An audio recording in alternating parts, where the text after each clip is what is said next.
शेतकरी मित्रांनो नमस्कार।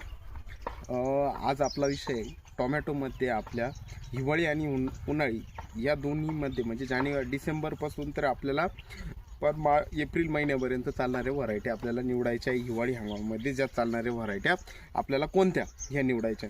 तर आपली सर्वप्रथम जी एक नंबरची आपण व्हरायटी ठेवतो तर एक नंबर आपल्याला विरांग ही व्हरायटी आहे। विरांग व्हरायटी ही आपली हिवाळी पासून तर उन्हाळ्यापर्यंत कोणत्याही हंगामामध्ये आपल्याला चालेल ती विरांग ही व्हरायटी लावायची।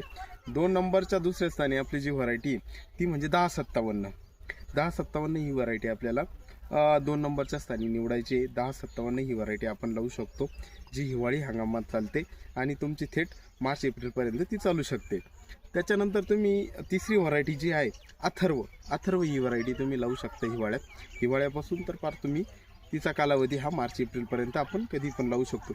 या तिन्ही टॉपच्या व्हरायटी आहेत। याची सविस्तर माहिती तुम्हाला जर पाहिजे असेल तर आपल्या साठी आपण मोठा सविस्तर व्हिडिओ बनवलेला आहे। नक्कीच आपल्या पेजला सबस्क्राईब करून मोठा सविस्तर माहिती आपण मिळू शकतो। धन्यवाद।